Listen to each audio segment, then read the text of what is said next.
नमस्कार विद्यार्थी मित्रांनो, कृषी प्रबोधनीच्या या ऑनलाईन प्लॅटफॉर्मवरती मी विशाल भोंग तुम्हा सर्वांचं सहर्ष स्वागत करतो। विद्यार्थी मित्रांनो, आजचा जो विषय आहे तो सध्या जो काही करंटमध्ये चाललेला विषय आहे ॲग्रिकल्चर बाबत, जे की कॉटनची जी काही व्हरायटी आहे HTBT कॉटन, त्याच्याबद्दल जे काही आपले युनियन ॲग्रिकल्चर मिनिस्टर आहेत शिवराजसिंह चौहान सर यांनी काय आहे एक वक्तव्य केलेलं आहे आणि त्याबद्दल काय आहे हा जो काही सगळा HTBT कॉटनचा जो काही सगळ्या गोष्टी आहेत त्या चर्चेमध्ये आहेत आणि त्याचबद्दल आपल्याला काय आहे त्या HTBT कॉटन म्हणजे काय आहे ते पाहायचं आहे। कारण की आत्तापर्यंत आपण काय आहे BT कॉटन म्हणजे काय आहे ते पाहिलेलं आहे। ओके, BT कॉटन जे होतं ते त्याला 2002 मध्ये मान्यता मिळाली। त्याच्यानंतर काय आहे जे काही इंडियाचं प्रोडक्शन जे आहे ते वाढत गेलं की त्या सगळ्या गोष्टी, आणि त्याच्यानंतर काय आहे जे काही इंडियाचं प्रोडक्शन आहे ते काय झालेलं आहे, कमी झालेलं आहे। ओके, आणि त्याच्यामध्ये काय आहे जो काही HT आणि BT हा जो काही कॉटन आहे, ओके, त्या जो काही आहे तो काय आहे इंडियामध्ये इल्लीगल आहे सध्या। ओके, मग हा जो काही इल्लीगल असण्याच्या मागे कारण काय आहेत, मग त्याचे कन्सर्न काय आहेत, HTBT कॉटन म्हणजे काय, या ज्या सगळ्या गोष्टी आहेत त्या याच्यामध्ये आपल्याला समजून घ्यायच्या आहेत। ओके, मग सध्या जर बघितलं आपण इंडियाचं जे काही प्रोडक्शन होतं त्याच्यामध्ये जर पाहिलं जे काही डोमेस्टिक प्रोडक्शन आहे इंडियाचं ते जर तुम्ही पाहिलं तर 2013-14 मध्ये हे जे आहे ते तुम्हाला वाढलेलं दिसेल। ओके, 36 मिलियन बेल्स जे आहेत ते प्रोड्यूस झाले होते। ओके, 2013-14 मध्ये, आणि हेच जर आत्ता तुम्ही करंटच्या ह्याच्यानुसार जर पाहिलं 24-25 मध्ये तर ते काय आहे 30 मिलियन्स बेल्स असं जे काही प्रोडक्शन जे आहे ते झालेलं आहे। ओके, 2024-25ला म्हणजे अगोदरच्या पेक्षा काय आहे तुम्हाला प्रोडक्शन जे आहे ते कमी झालेलं पाहायला भेटते। ओके, याच्यामध्ये जर बघितलं हा जो ड्रॉप आहे ऑलमोस्ट किती आहे 20%चा आहे। किती आहे 20%चा। मग हेच काय की जे 20% ड्रॉप झाल्यामुळे जी काही कॉटन आपल्याकडे लागत होतं, ओके, जे काही कॉटन आपल्याकडे प्रोड्यूस होत होतं ते आपण एक्सपोर्ट करत होतो। ओके, बट आता काय आहे हे जे काही प्रोडक्शन कमी झाल्यामुळे डिक्लाइन झाल्यामुळे काय आहे आपण आता काय आहे नेट इम्पॉर्टंट बनलेलो आहे। कशापासून, तर जे काही आपण नेट एक्सपोर्ट करत होतो म्हणजे काय आहे जे काही आपण निर्यात करत होतो, निर्यात करायचं सोडून आता काय आहे आपल्याला आयात करावं लागतंय, असं आपल्या कंट्रीची सध्याची कंडिशन आहे। ओके, मग याच्यासाठी काय आहे तर बाबा BT कॉटन व्हरायटी आहेत। मग BT कॉटनपेक्षा काय आहे आता सध्या महत्त्वाच्या आहेत HTBT कॉटन, बरोबर। बट ही जी व्हरायटी आहे जी काही आपली जेनेटिक इंजिनिअरिंग अप्रुव्हल कमिटी आहे त्यांनी काय आहे त्याला अजून अप्रुव्हल दिलेलं नाही आहे। ओके, त्याच्यामुळे मग त्याचे कन्सर्न काय आहेत किंवा ही जी काही HTBT कॉटन म्हणजे काय आहे ते पाहायचे आपल्याला। आपल्याला सर्वांना BT कॉटन माहिती आहे कारण की पहिलं काय आहे फर्स्ट ट्रान्जेनिक क्रॉप आहे जे इंडियामध्ये काय आहे लीगल आहे कल्टिवेशनसाठी, आणि ते काय आहे नॉन इडिबल आहे। इडिबल अजून कोणतंही क्रॉप इंडियामध्ये आलेलं नाही। मागं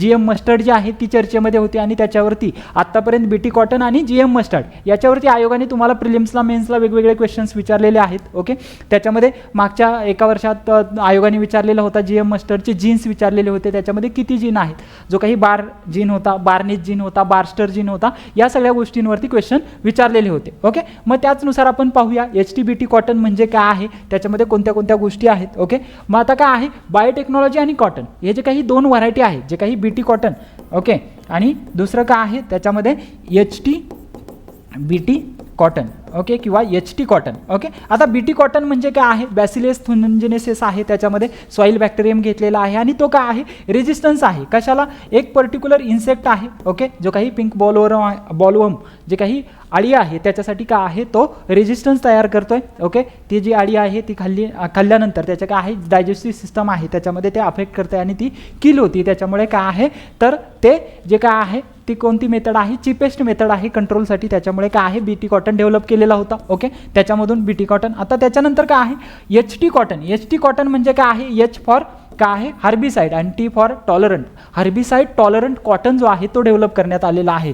ओके, मग तो काय आहे प्रोटेक्शन अगेन्स्ट काय आहे ग्लायफॉस, जे काही ग्लायफॉसेट आहे त्या ग्लायफॉसेटमध्ये काय आहे प्रोटेक्शन देते। मग ग्लायफॉसेट म्हणजे काय आहे आपण ते राऊंडअप या नावाने यूज करतो। ओके, राऊंडअप मारलेला आहे शेतामध्ये असं आपण म्हणत असतो। ओके, ज्यावेळेस हार्बिसाइड किंवा वीड कंट्रोल करायचा आहे आपल्याला त्यावेळेस। ओके, त्या सगळ्या गोष्टी। मग याच्यामध्ये जर पाहिलं आपण तर काय आहे ही जी थर्ड जनरेशन आहे कॉटनचं जे काही जेनेटिकली मॉडिफाईड जनरेशन आहे, जे काही BG3 हे जे काही जनरेशन आहे त्याच्यामधलं हे जे जनरेशन आहे ते जनरेशन म्हणजे कोणता कॉटन आहे तुमचा तर HT कॉटन आहे किंवा हार्बिसाइड टॉलरंट कॉटन आहे। टेक्नॉलॉजी गिव्स द काय आहे plant internal strength to protect itself from the herbicide spray, जो काही हार्बिसाइड स्प्रे आहे त्याच्यापासून प्रोटेक्ट करण्यासाठी काय आहे प्लांटला इंटरनल स्ट्रेंथ देते। Okay, that are targeted at weeds. ज्यावेळेस तुम्ही काय आहे एखादं प्लांट लावताय, ओके, जे काही वीड हे जे काही कॉटन आहे, मग याच्यावरती काय आहे आपण काय आहे कंट्रोल करण्यासाठी याच्यावर जो वीड कंट्रोल करतो त्यावेळेस काय आहे ते हर्बिसाइड मारत असतो, पण त्याच्यामधून काय आहे क्रॉपला आपण काय आहे प्रोटेक्ट करून मारत असतो. बट हे जे असं कॉटन डेव्हलप केलेलं आहे याच्यावरती जरी तुम्ही त्या कॉटनवरती जरी स्प्रे गेला, ओके, कशाचा त्या पर्टिक्युलर हर्बिसाइडचा, तरी काय आहे त्या पर्टिक्युलर प्लांटकडे हर्बिसाइड रेजिस्टन्स जो आहे तो डेव्हलप झालेला आहे, त्याच्यामुळे त्याच्यावरती काही अफेक्ट होणार नाही आहे किंवा त्याच्या यील्डवरती काही अफेक्ट होणार नाही आहे. ओके, मग ही काय आहे Bollgard cotton third is a herbicide tolerant cotton आहे अल्सो कॉल्ड ॲज. आणि त्याच्यामध्ये जर बघितलं तर 2 प्रकारचे जीन आहेत जे की जीन आयोग विचारतं, ओके, जसे की GM मस्टर्डचे विचारले होते. त्याच्यामध्ये एक पहिला कोणता आहे राऊंडअप काय आहे राऊंडअप रेडी, आणि दुसरा काय आहे तर राऊंडअप फ्लेक्स. हे 2 काय आहेत त्याच्यामध्ये जीन आहेत. ओके, हे महत्त्वाचं लक्षात ठेवा, त्याच्यामधले 2 महत्त्वाचे जीन, एक राऊंडअप रेडी आणि दुसरा आहे Roundup Flex. Okay, HT cotton is an innovation in a BT cotton. Okay, BT कॉटनमध्ये इनोव्हेशन केलेलं आहे, म्हणजे काय आहे जो काही BT कॉटन होता त्याच्याबरोबर काय आहे जी राऊंडअप रेडी हा जो जीन आहे तो काय आहे तिथं काय आहे त्यांच्यामध्ये क्रॉस करून काय आहे त्याच्यापासून HT कॉटन HT-BT कॉटन असा डेव्हलप केलेला आहे. तो काय आहे हर्बिसाइड टॉलरंट आहे, आणि त्याच्यामुळे काय आहे तर जो काही वीडचा प्रॉब्लेम आहे तो तुम्हाला कमी कॉस्टमध्ये काय करता येणार आहे कव्हर करता येणार आहे. ओके, म्हणजे काय आहे ज्याच्यामध्ये तुम्हाला लेबर कॉस्ट जाणार होती कशासाठी, जे काही मॅन्युअल वीडिंग तुम्ही करत होता वीडसाठी, त्याच्यामुळे काय आहे कॉस्ट कमी होणार आहे. आणि अराउंड ही कॉस्ट किती सेव्ह होणार आहे तुमची, अराउंड प्रत्येक एकरच्या मागे 7,000 ते 8,000 पर्यंत काय आहे तुम्ही ही जी कॉस्ट आहे ती सेव्ह करू शकताय. ओके, हे या कॉटन व्हरायटीचं महत्त्वाचं काम आहे. ओके, त्याच्यानंतर मग काही कन्सर्न आहेत या व्हरायटीमध्ये ज्यावेळेस तुम्ही ग्रो कराल, त्याच्यामध्ये काय आहे याच्यामध्ये जर बघितलं जर तुम्ही काय आहे अनअप्रूव्ह कॉटन व्हरायटी जर क्लेम करत असाल ग्रोईंगसाठी, ओके, हर्बिसाइड टॉलरंट, त्या जर फार्मर काय आहे यूज करत असतील आत्ता, ओके, त्यांनी काय आहे अनअप्रूव्ह व्हरायटी यूज करायला सुरुवात केली, आणि याच्यामध्ये काय आहे तर हर्बिसाइड टॉलरंट आहे, त्याच्यामुळे काय आहे शेतकरी इनडिस्क्रिमिनेट यूज करणार आहे कशाचा हर्बिसाइडचा. त्याच्यामुळे काय आहे जे काही सॉईलमध्ये हर्बिसाइडचं कंटेंट वाढू शकतं, प्लांटमध्ये वाढू शकतं, आणि त्याच्यामुळे काय आहे फायनल जे काही त्याचा कॉज होणार आहे कुणाला कॉज हेल्थ हजार्ड्स टू काय आहे ह्युमन्स अँड कॅटल जे आहेत त्यांना काय आहे त्याचा हजार्ड जो आहे तो होणार आहे. ओके, अफेक्टिंग द काय आहे अल्सो यील्ड ऑफ कॉटन जे आहे त्याच्यामधून अफेक्ट होईल. त्याच्यानंतर काय आहे herbicide resistant gene could be spread through the pollen into the bioherbicide system, जी काही बायोडायव्हर्सिटी सिस्टम आहे त्याच्यामध्ये काय आहे ती इंट्रोड्यूस होईल, आणि त्याच्यामधून काय आहे सुपरवीड डेव्हलप होतील, जे काही पोलन आहे जे काही पॉलिनेशन होणार आहे क्रॉसिंग होणार आहे ज्याच्यामध्ये काय आहे 2 वेगवेगळे गॅमेट्स येणार आहेत, आणि त्याच्यामधून काय आहे जे सुपरवीड्स डेव्हलप होणार आहे, जसं की काय आहे सुपरमॅन आपण पाहतो सगळ्या गोष्टींना काय आहे जमतात आहे त्याला, मग तसं काय आहे सुपरवीड डेव्हलप होणार आहे. सुपरवीडमध्ये काय आहे तर ते जे वीड आहे त्याच्यावरती जरी तुम्ही काय आहे ग्लायफॉसेट जरी स्प्रे केलं तरी पण त्याच्यामध्ये काय आहे जसं की कॉटनमध्ये रेजिस्टन्स डेव्हलप झालेला आहे तसंच काय आहे त्या वीडमध्ये पण रेजिस्टन्स डेव्हलप होईल, त्याच्यामुळे काय आहे तुमची कॉस्ट जी आहे ती भविष्यात वाढू शकते. ओके, आत्ता जरी काय आहे तुमची ती कमी होत असेल, जर असे वीड डेव्हलप झाले कितीही तुम्ही काय केलं त्याच्यामध्ये काय आहे हर्बिसाइड स्प्रे केला तरी ते कंट्रोल होणार नाही, मग तुम्हाला काय आहे मॅन्युअल वीडिंग हाच एक प्रकार राहील त्याच्यामध्ये, आणि त्याच्यामुळे काय आहे मॅन्युअल वीडिंगमुळे कॉस्ट जी आहे ती इन्क्रीज होते. त्याच्यानंतर काय आहे no not from genetic engineering approval committee, जी काही अप्रुव्हल कमिटी आहे GEAC त्यांच्याकडून काय आहे याला कल्टिवेशनसाठी नॉट भेटलेलं नाही आहे. त्याच्यानंतर काय आहे ज्यावेळेस तुम्ही एखादी व्हरायटी अप्रूव्ह नाही आहे, ओके, ज्यावेळेस तुम्हाला काय आहे एखादी GM व्हरायटी आहे किंवा ट्रान्सजेनिक व्हरायटी आहे ती ज्यावेळेस अप्रूव्ह होते त्यावेळेसच तुम्हाला कल्टिवेट करता येते, जशी काय आहे BT कॉटनला भारतामध्ये परमिशन आहे ग्रो करण्यासाठी, बट काय आहे GM मस्टर्डला नाही आहे, ओके, किंवा काय आहे BT ब्रिंजलला नाही आहे. ओके, एकच क्रॉप आहे जे की काय आहे भारतामध्ये जे की अप्रुव्हल आहे, ज्याला इलिगल कल्टिवेशन नाही आहे, तर काय आहे तुम्ही त्याचं लिगल कमर्शियल कल्टिवेशन जे आहे ते करू शकता. ओके, बाकी जर करत असाल तुम्ही त्याचं काय आहे नॉट अप्रूव्ह बाय आहे GEAC फॉर काय आहे कमर्शियल कल्टिवेशन असेल त्याला अप्रूव्ह नसेल ती. त्याच्यानंतर सेल, त्याच्यानंतर काय आहे cultivation and seed production also punishable. Okay, तो काय आहे पनिशेबल ऑफेन्स असणार आहे. मग कोणत्या ॲक्टनुसार सीड ॲक्ट आहे 1966चा, त्याच्यानंतर सीड रूल्स आहे 68चे, त्याच्यानंतर काय आहे सीड ॲक्ट कंट्रोल ऑर्डर आहे 83ची, त्याच्यानंतर काय आहे एन्व्हायरमेंटल प्रोटेक्शन EPA 86, आणि त्याच्यानंतर काय आहे एन्व्हायरमेंट प्रोटेक्शन रूल्स जे आहेत जे 89चे 3 वर्षांनी आले होते, हे सगळे जे आहेत त्यांच्यामध्ये काय आहे, हे जे आहे तो काय असणार आहे, तुम्ही जर ग्रो करत असाल तर ऑफेन्स असू शकतो, याच्यामध्ये काय आहे पनिशमेंट होण्याचे चान्सेस आहेत. ओके. आणि याच्यानंतर काय आहे, एक कमिटी बसली होती, त्यांनी जो अभ्यास केला त्याच्यामधून भारतामधला काही एरिया आहे ज्याच्यामध्ये काय आहे इलिगल जरी असलं तरी काय आहे कॉटन हा जो HTBT कॉटन आहे किंवा ST कॉटन आहे तो प्रोड्यूस केला जातोय. ओके.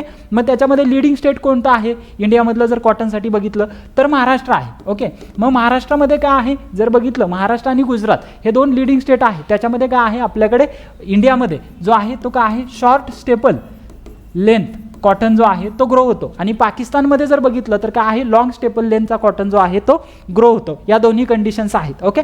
त्याच्यामध्ये जर बघितलं तर काय आहे non approval of ST cotton cultivation in India जर बघितलं तर त्याच्यामध्ये काय आहे अराउंड 40 लाख हेक्टर्स इन महाराष्ट्रामध्ये काय आहे अराउंड 40 लाख हेक्टर काय आहे तो कॉटन जो आहे तो प्रोड्यूस केला जातोय. जो काही 100% कॉटन महाराष्ट्रामध्ये प्रोड्यूस केला जातोय त्याचा काय आहे अराउंड 15 to 20% काय आहे HT कॉटन जो आहे तो ग्रो केला जातोय. ओके. त्यानंतर काय आहे अकॉर्डिंग टू रिपोर्ट, दुसरा एक रिपोर्ट आहे 2018ला जी एक कमिटी बसली होती त्यांनी सांगितलेलं आहे की जो काही इंडियाचा टोटल 100% एरिया आहे कशाचा अंडर द कॉटन कल्टिवेशन त्याच्यामधला जर बघितला तर 15% एरिया जो आहे तो अंडर का आहे HT कॉटन आहे सध्या. आणि त्याच्यामध्ये लिडिंग स्टेट कोणते आहेत मग महाराष्ट्र 1 नंबरला, त्याच्यानंतर तेलंगणा आहे, आंध्र प्रदेश आहे आणि गुजरात हे जे राज्य आहेत त्याच्यामध्ये काय आहे illegal cultivation of HT cotton केलं जाते. ओके. मग त्या साऱ्या गोष्टी आहेत कशाबद्दल कॉटन जो काही आपला HT कॉटन आहे त्याच्याबद्दल. ओके. HT कॉटन आपण पाहिलं. मग त्याच्यामध्ये काय आहे 2 गोष्टी, एक तर काय आहे प्रिलिम्सच्या जर दृष्टीनं पाहिला तर काय आहे हा जो आहे तो काय आहे इलिगल आहे ग्रोईंगसाठी. ओके. अकॉर्डिंग टू काय आहे GEAC. ओके. ज्याचं कल्टिवेशन असेल, सेल असेल, ओके, किंवा सीड प्रोडक्शन असेल. त्याच्यानंतर याच्यामध्ये जर जीन बघितले कोणते जीन आहेत 2 तर राऊंड अप रेडी जीन आहे आणि दुसरा काय आहे राऊंड अप फ्लेक्स जीन. हे काय आहे 2 जीन याच्यामध्ये यूज केलेले आहेत आणि त्याच्यामुळे काय आहे व्हरायटी काय झालेली आहे हर्बिसाइड टॉलरंट झालेली आहे. ओके. त्याच्यानंतर काय आहे मेन्सच्या जर दृष्टीने पाहिले आपण तर मेन्सच्या दृष्टीने काय आहे याच्यामध्ये जर बघितलं तर काय आहे कन्सर्न जे आहे ते विचारले जातील मेन्सला. ओके. कोणते कोणते कन्सर्न आहे त्याच्यामधून तर काय आहे जे काही पोलन आहे त्याच्यापासून काय आहे सुपरवीट डेव्हलप होण्याचं प्रॉब्लेम आहे. ओके. ज्याच्यामुळे काय आहे बायोडायव्हर्सिटी जी आहे ती धोक्यात येऊ शकते. ओके. त्याच्यानंतर दुसरा आहे त्याच्यामध्ये काय आहे याच्यासाठी पनिशमेंट आहे. ओके. त्याच्यानंतर काय आहे तिसरी नॉड भेटलेली नाही आहे, नो नॉड फ्रॉम काय आहे GEAC पासून काय आहे नॉड भेटलेली नाही आहे. हे सारे काय आहेत त्याच्यामध्ये जर बघितले आपण तर काय आहे याच्यामध्ये वेगवेगळे काय आहेत कन्सर्न आहे. आणि लास्टचा एक महत्त्वाचा कन्सर्न काय आहे याच्यामध्ये जे काही ह्युमन अँड कॅटलसाठी काय आहे हे हजार्डस आहे. ओके. या सगळ्या काय आहेत मेन्सच्या गोष्टी आहेत, कारण की आत्तापर्यंत आयोगाने जसं तुम्हाला सांगितलं BT कॉटनवरती क्वेश्चन विचारलेला आहे, त्याच्यानंतर काय आहे GM मस्टर्डवरती विचारलेला आहे. नेक्स्ट नंबर कशाचा असेल कारण की सध्या करंट अफेअरमध्ये काय आहे HT कॉटन आहे त्याच्यामुळे ते विचारतील. अजून प्रिलिम्सला काय आहे याच्यामध्ये जे काही राऊंड अप रेडी म्हणजे कोणत्या हर्बिसाइडचं नाव विचारतील तर ते काय आहे ग्लायफॉसेट आहे. ओके. काय आहे ग्लायफॉसेट हे जे हर्बिसाइड आहे त्याला काय आहे ही व्हरायटी रेजिस्टन्स आहे. या सगळ्या गोष्टी आहेत आजच्या लेक्चरच्या. अशीच आपली ही जी सिरीज आहे ती डेली 5 ते 10 मिनिटाचा एक व्हिडिओ असेल, त्याच्यामध्ये काय आहे एक टॉपिक तुम्हाला एक्सप्लेन करून दिला जाईल. ही जी सिरीज आहे ती पाहण्यासाठी काय आहे आपल्या चॅनलला सबस्क्राईब करा, बेल आयकॉन प्रेस करा. ओके. आणि तुमचे जे काही मित्र असतील त्यांच्यामध्ये आपल्या चॅनलची जी लिंक आहे यूट्यूब चॅनलची ती शेअर करा. धन्यवाद.